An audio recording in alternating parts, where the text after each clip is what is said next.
The Locked On Podcast Network presents the NFL Big 3 in 30. The 3 biggest stories in the NFL from our local experts at the Locked On Podcast Network. We bring you the real story, why it matters, what's next, who wins the big game, and more, all in 30 minutes. The NFL Big 3 in 30 starts now with the biggest story in the NFL. Who's ready, Bills Mafia? It's the Bills Squad.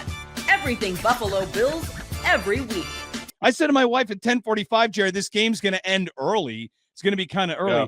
And the Ravens, I'll tell you, I remembered a thing. By the way, the Bills won 41-40 in a game where their defense got absolutely destroyed by Derrick Henry outside of a fumble that might have changed the game.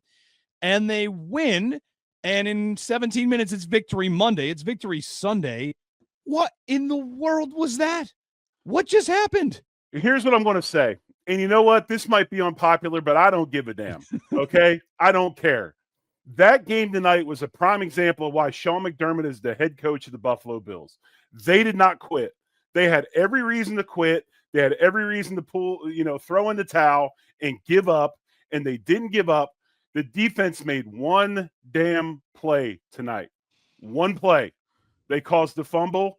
The MVP takes over. And next thing you know, we're sitting here with an unbelievable 41-40 win. And you're like, what the hell just happened? But to me, I'm just telling you, man, teams would have quit. They would have quit. And that just, to me, shows how much respect they have for McDermott and that coaching staff. Just unbelievable. Yeah. Unreal. And for Allen as well, like Allen wills them back time and time again. So many times, Allen, of course, not giving up was not. Can I, unpopular things? Would anyone really disagree? For me to say, it's the first time it's ever been said in NFL history for 41 points on the board. It was not an easy day for the offense, right? No. 41 points, but Allen is just willing them to plays, and you get big plays along the way from Josh Palmer late. The end of the half ends up being a big 3 points. We'll talk about 2-point conversions until we die, I guess, because there's which one of the 2-point conversions was your least favorite? We just have, it's like the reverse of the Vikings game, right? The Vikings game from a couple of years ago where they fumble it into their own end zone and lose. This is the karmic response to that, where they win a game where they're down double digits in the fourth quarter. And one thing I'll predict for this, Jerry, I remember now that this has happened, Baltimore has some crazy number of fourth quarter games where they're up double digits and they lose. This is a Baltimore thing. They do this from time to time. And the Henry fumble changes everything. And of course, like, they missed an extra point. Baltimore does along the way. That's also in the mix here. You want to talk 2-point conversions? They missed an extra point. Wow. So you know what I got to say to that? You got another 19 to 20 weeks to get revenge again. That's what I got. Right. That's what I got to say to that. You got another 19 to 20 weeks. And that's what I was talking about earlier this week, Jeremy, the player mindset. They were so wrapped up in the ass whipping they were giving the Bills, you forget the fundamentals of football. Yeah. Holding the football. Like I say all the time, football's not hard. It's blocking, it's tackling, it's ball handling. Baltimore drops the ball, we pick it up, and the rest is history. Unbelievable. Josh quietly goes 33 for 46 with 389 and 112 quarterback rating. The whole night you were going, when are they going to get him? When are they going to get him involved? And he ends up that way. Obviously the turning point of the game to me, anyway, was the 2 3-and-outs. That was the turning point of the game early. And then, of course, the fourth quarter just, rampage the Bills come back on. But when you take the ball out of the MVP's hands that many times in 2 series, I have a big-time problem with that. Yeah.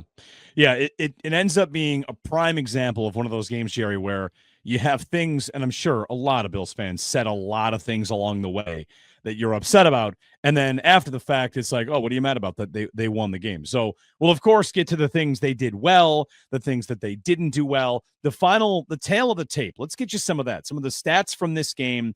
Lamar Jackson ends up with 209 passing, 2 touchdowns, no picks. Allen ends up 394, as you said, 2 touchdowns, no picks. Derrick Henry runs for 169 on 18 carries, but maybe the fumble kind of undoes all that. Yeah. But Bills receiving, Keon Coleman, 8 for 112 and a touchdown. Coleman gets a little bit lucky on the touchdown, right? That's a deflected ball, but 8 for 112 on 11 targets. Like, as the game went along, I don't know if it's because Baltimore backed off, but the Bills went from a team that couldn't find anybody down the field open. No one could get open. And then late in the game, like if you're a Baltimore evaluator and talking about this game after the fact, you're saying, what happened? They couldn't complete a pass to receiver for most of the game. All of a sudden, he's finding Palmer and Coleman down the field in space. What did you change? I mean, Kyle Hamilton picked up an injury, which is a big deal, but like, what happened? All of a sudden, Baltimore couldn't cover anybody. They went tempo. Yeah. And I said that I've been saying that for 2 years now. When the Bills go tempo, they're really hard to guard. Josh is unbelievable. He's a witch in tempo. And you're in you're behind, you're in a 2-minute situation, you got to run. They go to tempo, and now all of a sudden there's a whole bunch of angst amongst that Baltimore Ravens defense. I mean, seriously, other than the throw, I think one of the worst throws he made, he missed Shakir early on the play that could have been a pick.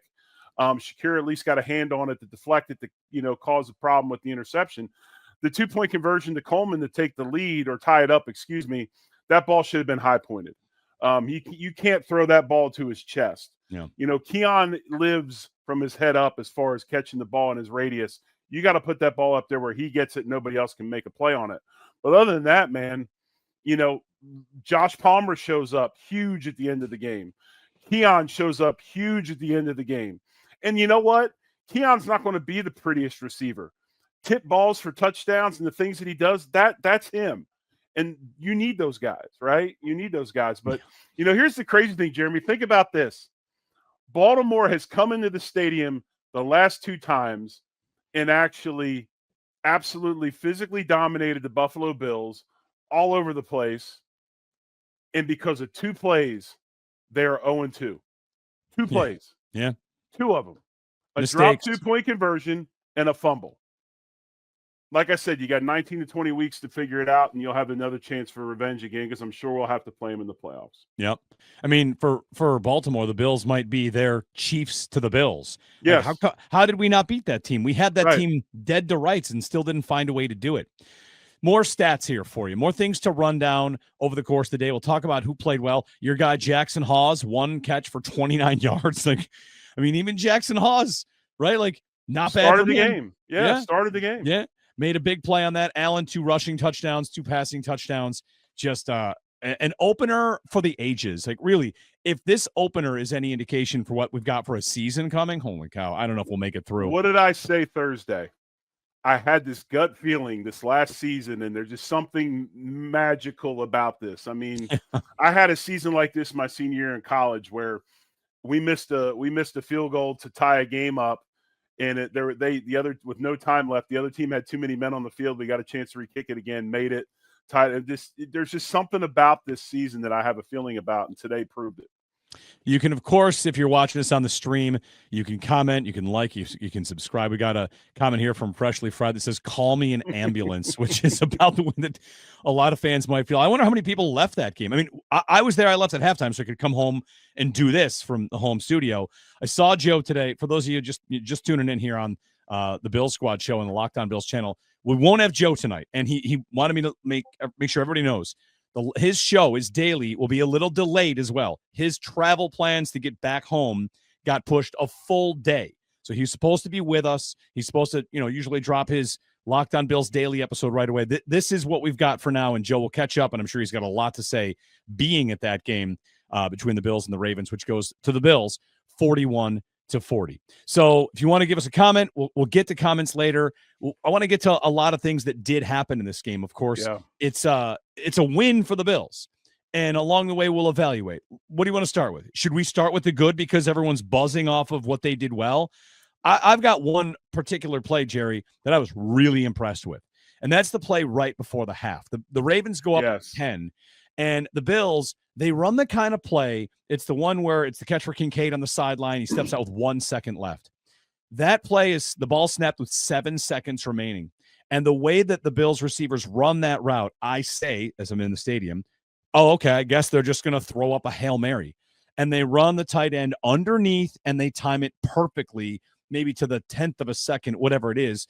But Allen makes two big throws on that drive. They get 3 points, and all of a sudden it feels kind of manageable going to the break. That's 3 points, and they end up winning by 1. Go ahead. No, I was just going to say, like, that play is big. And in this game, every point ended up mattering. People were going to call and be upset about 2-point conversions for the next month. Instead, the math all works out, and maybe they had to do more work because of it. But, like, they got the job done, and that play to me stuck out as one of the good things that they did. Well, what they did on that play is they put Kincaid on the right side of the field, and they ran him out and all the way across the field to get to that spot, and they used the Hail Mary receivers to clear out the zone, and that's why Kincaid was open. I think the best thing about this game, other than the comeback victory, was the play of Dalton Kincaid. If you don't think that he has a sense of urgency about him, you're too wrapped up in telling me why the safeties need to get better. And we'll talk about that in a little bit. Kincaid had a hell of a night. That first series, he had 2 blocks that were like Mark Bavaro like he was whipping tail out there, then had the big catches. So it was awesome to see Dalton Kincaid. And the other thing was the passes he got. Every time now he gets an accurate pass and catches it, unfortunately, I think of Joe Marino every time because Joe's talked about it so much. But yeah, I mean, the point of emphasis was there. You see things like that out of guys. I mean, I thought that Cook, when he had his opportunities, ran hard, man. He tried to make the most of everything. He was battling. He's got a point of emphasis because he knows that the contract holdout, right? He needs to earn his money, and he was pounding the ball. And then you look at, a guy like Halls makes a big play, and then there's a lot of good in this game. But of course, we all know it's going to be overshadowed by the play of the defense. Now, I think this is fixable, and I've got some things to talk about with it, and I think that we'll go into the next games and we'll be fine, right? Because we're not going to face a team that lines up the way that the Ravens do and have Derrick Henry in the backfield. But there are some things that the defense does that are a little maddening to me, and I'm sure we'll get into that soon. Yeah, we'll dig into all that. The Bills win in a game where they give up 1,000,000 yards on the ground to Derrick Henry and just got gashed. I mean, he posterizes Cole Bishop along the way. That wasn't Cole's fault. Oh, no, sure. I know that. Like, what are you going to do? It's not the kind of play where you're blaming Bishop. It's just like, oh, here you go. Here comes the freight train. Jump in front of it, and you're going to get thrown to the ground. Right. There were multiple times where Henry was 10 yards deep before he got touched. Like that was my point. I mean, we're beating the safety room to death right now. This is embarrassing, guys. You have a 6'4", 247 listed tailback, full speed, untouched in the defensive secondary with space. I don't care if it's Stevie Atwater. I don't care if it's Ronnie Lott. I don't care if it's Waters. I don't care if it's Brian Dawkins. They're not putting them on the ground. And those guys are in the Hall of Fame. So say what you will, grill them all you want. The front seven at some point has to do a better job because these safeties, it's just like that Bears game in the preseason. They're in a freaking bind. Oh, it's the train's coming, man. Yeah. And, you got to try to stop it. Who's ready for it? Oh, Joe Marino. All right, we'll see if he tries again. Mr. Joe Marino leaving the game just popped onto our little board here, so maybe he does pop in after all. I'm not sure if he was just trying to watch the show or he was ready to make a comment. I saw it popped up in our little behind-the-scenes thing, or he's walking out of the stadium. To the point about, the safety room, there's another play where Bishop blitzes and the Bills get cooked by Zay Flowers. Well, yeah. And I saw on that play, so that was Next Gen Stats charted it. And Chris Collinsworth mentioned, like, why would a safety ever blitz from that deep? And the reason that happened was Lamar went to a quick count. Like, the Bills were caught in their disguise, and he snapped it. So it ends up being like Bishop blitzes. It looks like it's late, but that's just a well-executed play by the Ravens to kind of cut them open. Flowers went nuts on them. DeAndre Hopkins, a highlight reel catch. Like, the story of the day is going to be that, I don't know, Allen's the MVP. He's amazing. He carried them. And the Bills defense is far from finding its answers. Most people can't name all their financial accounts or even what they're worth, whether it's a 401k or properties or investments. And when you don't have the full picture, you can end up leaving money on the table. That's why there is Monarch Money. It's an all-in-one personal finance tool that brings your entire financial life together in one clean, easy-to-use interface on your laptop or your phone. Monarch does the heavy lifting for you. You can link all your accounts in minutes, see clear data visuals, get smart categorization of your spending, and finally feel in control of your money without ever touching a spreadsheet. I linked all my accounts to Monarch and immediately spotted a few subscriptions I wasn't even using. Canceling those all can save you money every month. Don't let financial opportunities slip through the cracks. Use code LOCKEDONNFL at monarchmoney.com in your browser for half off your first year. That's 50% off your first year at monarchmoney.com with code LOCKEDONNFL. The Green Bay Packers dominated the Detroit Lions. You are Locked On Packers, your daily Green Bay Packers podcast. The Green Bay Packers did to the Detroit Lions what the Detroit Lions have been doing to everyone else for 2 straight years, and that is win up front, dominate in the trenches, offensive line, defensive line, and it started on the very first drive. Jordan Love and the Packers marched right down the field.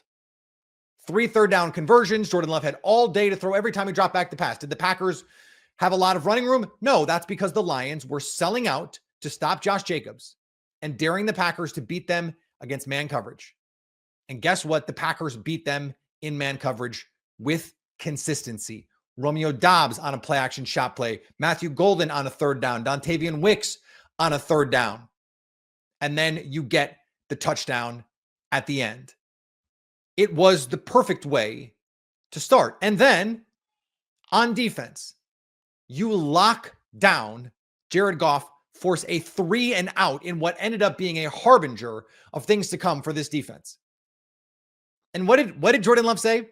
Micah Parsons, he had visions. Oh, Micah Parsons is going to be announced last. The crowd is going to go wild, which, by the way, did happen. And then on the first drive, Micah Parsons is going to get a sack to force a 3-and-out. Well, he didn't get a sack, but he got a pressure that turned into an incompletion that turned into a 3-and-out. Micah Parsons and this defense, from top to bottomest, whooped up on this Detroit Lions team. I thought, and I said this on the show over and over and over, that I thought this Lions offensive line was going to take a step back. I said all week, this is how you attack this Lions team. Right now, they are dealing with flux. Graham Glasgow at center, Christian Mahogany at left guard, and Tate Ratledge, the rookie, at right guard. I did not expect the ass kicking that would ensue by the Packers. Rashawn Gary had a sack and a half, including a near safety. Micah Parsons had a sack. Devontae Wyatt had a sack. Lucas Van Ness had a sack. It was everybody. It was everybody. And it was the most tackles at or behind the line of scrimmage in the Dan Campbell era. At one point in the fourth quarter, it was 15 of 21 runs were hit at or behind the line of scrimmage. And by the way, after that, they tackled Jahmyr Gibbs behind the line again. 15 of 21 runs hit at or behind the line of scrimmage. The reason that's unusual in the Dan Campbell era is because they're used to living on the other side of the line of scrimmage. They're used to blowing guys off the line. So all of the concern, Micah Parsons' run defense, totally overblown. The Lions could not run the ball in this game. 22 carries for 46 yards. If you want to take out the Jared Goff kneel down, that's fine. 21 carries for 47 yards. The numbers don't look any better. We're talking about a shade over 2 yards per carry. This was the most explosive run game in the NFL last year. Jared Goff, 31 of 39. Okay, that's nice efficiency, I guess, but 5.8 yards per attempt. And he threw a huge pick, a momentous pick in the red zone because Micah Parsons beats Penei Sewell cold. I mean cold on an inside move that was just unbelievable. Made me stand up from my seat because Penei Sewell does not get beat like that. I think when the finals numbers come in, it will show that this was one of the highest pressure games ever given up by Penei Sewell. Kingsley Enagbare was getting pressures against Penei Sewell. That's how much this Packers defensive front dominated. And then in the second half for the Packers run game, all of a sudden, things start to open up for them a little bit. Josh Jacobs starts to hit, 6, 8, 15, and ultimately seals the game in the fourth quarter with the touchdown. Sluggish start to the third quarter, to be sure. They go 3 and out. You have that weird sequence. Jordan Love almost throws the interception. Then he throws a pick 6 that gets called back. Those plays are going to stick out in people's minds, and I understand why. But this was a dominant performance from start to finish. A dominant performance.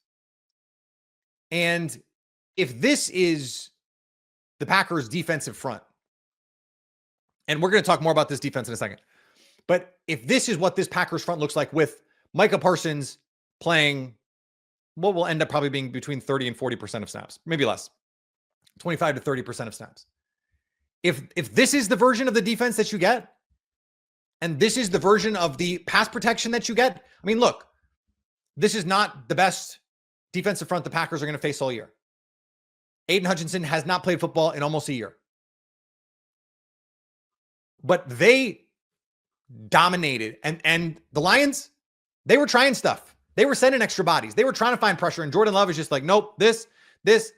Josh Jacobs was an MFer as a protection player. That was something he was inconsistent with doing last year. Every time a linebacker came free up the middle, Josh Jacobs, bang, meet him at the point. Jordan Love has room to throw. And with the exception of that craft miss on the sail route, Jordan Love put the ball where he needed to all game. Brian Branch makes the diving play. That's a throw into coverage, but like the touchdown to Kraft is a missile shot. The seam ball to Jaden Reed, the deep post to Romeo Doubs, those were beautiful throws. Absolutely gorgeous throws from Jordan Love. When he has time, he can just put the ball wherever he wants. And I thought Tony Romo called it out well. They started fast. And then Jordan Love played the game he needed to in the second half.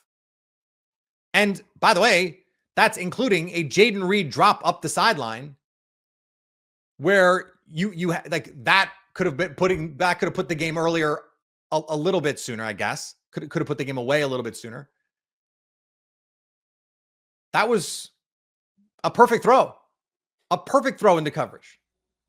So I thought Jordan Love played a pretty clean game overall. The one throw into coverage, Brian Branch makes an all-pro play. It doesn't count. There's holding. Part of the reason why he had to get to that last option is because Romeo Doubs was being held. And so those plays, that counts. I still don't understand why you don't get to count the unnecessary roughness. Like if the possession changes and the rule is you can't hit the quarterback and you hit the quarterback, that rule is designed for a possession change. So if there was a penalty that helped cause the turnover and then you just get a free shot at the quarterback, that doesn't make any sense to me. But that's a conversation for another day. When I talked to Matt Derry, what I said was the Packers are going to win this game, and I was emphatic about it. The Packers are going to win this game. The Packers are going to win this game because they have to. And that was true, and you could feel it from the jump that this team came out with a focus and an intensity. We talked about that with Lily Zhao. This team seems to be more mature. They seem to be more dialed in. They are ready to make this move into Super Bowl contender. But I thought the Lions looked lethargic. Looked like they had a Super Bowl hangover. Uninspiring defensive play calling. Really uninspiring offensive play calling. I mean, they could do nothing. And that part of that was because your offensive line can't block. And so, you'd love it when a plan comes together. But look, we've been talking about this for weeks, months on this show. The loss of Ben Johnson and Aaron Glenn, they were going to be felt from a scheming standpoint. But this was not about scheme. Not only about scheme. This was about mano a mano winning your battles. I mean, Aiden Hutchinson didn't come close to Jordan Love. And every single member of the Packers who played, I think you will find on the stat sheet on Monday, has a pressure. They got after what had been one of the best offensive lines in the league. And if you thought they were just going to roll merrily along because that's just what the Lions do, it's not. Like, I don't know when Dan Campbell got the benefit of the Andy Reid or Bill Belichick doubt, and maybe those are two bad examples right now, we just assume he's just going to like manipulate all of this stuff when now he doesn't have two of the guys who are the like big time drink stirrers in terms of the straw that stirs the drink? I don't understand that. The NFL season is finally here, and FanDuel is making sure you're ready for kickoff with a can't-miss offer. Right now, new customers can bet just $5, and if your bet wins, you'll get $300 in bonus bets to use across the app. I love using FanDuel because it fits however you like to bet, player props, building a same-game parlay, or even jumping in live as the action unfolds. It's quick, easy, and the best way to add a little more energy to Sundays. So are you ready to play? Download the FanDuel app now by visiting FanDuel.com to get started. That's FanDuel.com to place your first $5 bet. Aaron Rodgers showed the Steelers were right to bring him to Pittsburgh in just his first game with 4 touchdowns. You are Locked On Steelers, your daily Pittsburgh Steelers podcast. Pittsburgh Steelers have won their week 1 matchup against the New York Jets 34-32 in a what in the world was that type of game. We talked, look, I agreed with John Butchko, our Locked On Jets host, who said this is take the under on this game. Both of us were wrong. We thought neither team would be able to put up 24 points, let alone 30 points. I did say the Steelers would score 26, but I didn't think that they would get to 30, nor did I think the Jets would get to 30. We'll get to the Steelers defense in a bit because they got some issues. But we gotta lead off this show talking about Aaron Rodgers and what he did with this Steelers offense. What's truly impressive to me about Aaron Rodgers is he didn't just lean on one player. He didn't just lean on a certain thing. He was able to go out there and dissect the Jets defense with several different people, with several different concepts, attacked vertically and horizontally, and use so many different things that could make it harder for teams to lock in on what he's liking because he's that cerebral of a quarterback. That's something that I thought could work to the Steelers' advantage, but I wasn't sure, could they make it happen with Arthur Smith's offense? And let me just say, all kudos to Arthur Smith. This is a well-called game. He opened up so many different opportunities. The trick play things that he'd been trying to set up with like the jet sweep to Jonnu Smith, it worked. It got them a touchdown. You look at Aaron Rodgers. He completed passes to 7 different guys. 3 catches for Kenneth Gainwell, 5 for Jonnu Smith, 1 touchdown for Ben Skowronek, 2 for Jaylen Warren. He also got a touchdown, 3 for Pat Freiermuth, 4 for Calvin Austin, also with a touchdown, and your leading receiver, DK Metcalf, 4 catches for 83 yards. That 1 tip drill pass was pretty wild. But what's great about for the Steelers offenses is they just put on tape several different ways to hurt you with the passing game and different concepts. And that's going to be something that can get really annoying for opposing defenses down the line. We've talked for years, go back to Antonio Brown's best days with the Steelers. A lot of times it was like, hey, you can't stop Antonio Brown, one-on-one. But if you could take him away and the Steelers didn't have another prolific receiver doing it for them, like Juju when he was young or Martavis Bryant when he wasn't, suspended for the entire season, you could figure out a way to kind of mitigate that if you were able to take one superstar out of the game. I still think the best part of the Steelers 2020 run when they were 11-0 to start the season was there was that just like a 2-month period where Ben Roethlisberger, each week, his leading receiver was someone different. So you weren't able to pinpoint what he was doing. Eventually that went away. But if Aaron Rodgers is able to maintain this for the season, I'm not saying 4 touchdowns a game. That would be ridiculous. That'd also be his 5th MVP if he does that, right? But I'm not saying he has to maintain the scoring pace that he's on, but I am saying if he can maintain the efficiency of where he goes with the ball, I think that's going to go a long way for the Pittsburgh Steelers, especially if eventually this run game does kick in. Now, I will say the run game wasn't what you wanted it to be in week 1. We did say, hey, in preseason, we weren't seeing a lot of different things. I really didn't see the extra concepts in the run game that made me all that excited to see what this group can do. I do think that the offensive line gave up more than their fair share of pressures. I believe the Jets as a whole had 7 quarterback hits on the day, 4 sacks on the day. You don't want to do that all season long with Aaron Rodgers. That's not a great way to do it. But I will give Aaron Rodgers credit for being tough because he was taking those hits. He was just getting up and being like, all right, next go, let's get him. He wasn't, retreating into, a shell. He wasn't just getting passes off quick just to get passes off quick. He was taking it. He's like, all right, let's go back out there and get him the next time. Now, granted, you want your offensive line to be better. I thought Broderick Jones had a pretty rough day. I didn't think he was like, it was like 3 skull terrible. I do have to rewatch the game still. We'll get our grades on our Tuesday episode. So there's that. But I did feel like that in general, the offensive line could have been better, but I also said that, hey, this was a tough defensive front that they're going up against. Quinnen Williams, Jermaine Johnson, Will McDonald, they were bringing it from all sorts of sides, and Aaron Glenn's defense was good at sitting heat, but as an offense, as a unit, you have to overcome these types of things, and they found a way to overcome them, and part of it was Aaron Rodgers, but part of it's also the pass catchers did a really good job in this game, and I'll get to more of them in a bit too, because I thought Calvin Austin had a very good game himself. I thought Pat Freiermuth quietly had a good game. He just had 3 catches for 28 yards, but there was also the Jonnu Smith touchdown where he was blocking out in space and did a really good job taking his man down the line, keeping his man occupied. Jaylen Warren also throws a block. They paved the path for Smith to get to the pylon. But again, we'll get more on them later. But I truly think that Aaron Rodgers, getting back to him, when you look at the way that he processed, and I still haven't seen the all 22. I'll hopefully be able to get to that sometime later today if you're watching this on Monday, and then include it in our Tuesday show with our final grades and all that. But I really do think that Aaron Rodgers showed a lot of potential for what this Steelers offense could be like, and still didn't even kind of reach the ceiling of what they could do as far as different efficiency. Because like DK Metcalf didn't go off in this game. Now, he was dangerous. I mean, you saw if you give him 5 yards and he catches the ball, you better bring him down, because he is going to take those yards. He's going to turn that 5-yard cushion into a much bigger gain.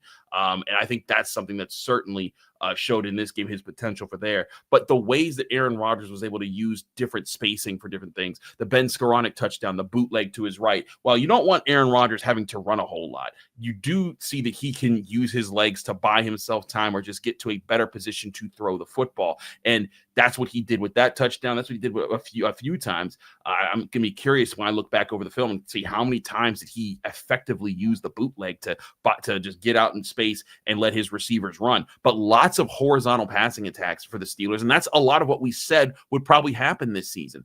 And there were still some other plays where I thought that they could have done a little bit better if they had just cleaned up some things. There was one horizontal attack. I think it was a slant by DK Metcalf where he cooked Sauce Gardner, but Rodgers put the ball about a foot behind him, and Gardner was able to catch up and hit the pass. There were other times where I thought Calvin Austin had beaten his man over the middle. He just leads him a little bit. He gets a big catch underneath that he can use his speed to turn into a huge play. But even so, with those things, and Aaron Rodgers even said after the game, hey, I need to clean some things up a little bit.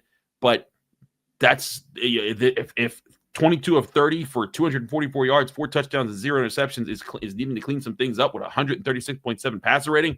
That's a pretty good floor to have if you're Aaron Rodgers, where you're coming from. And this could open up a lot for the Steelers this year, because right now in this game, you could say, hey, the run game wasn't there. The defense didn't play at a high level. If you had told me those two things that happened this time last year, you would have said, yep, Steelers got their butts kicked, didn't they? But they didn't. Why? Because Aaron Rodgers and this pass-catching offense was ready to attack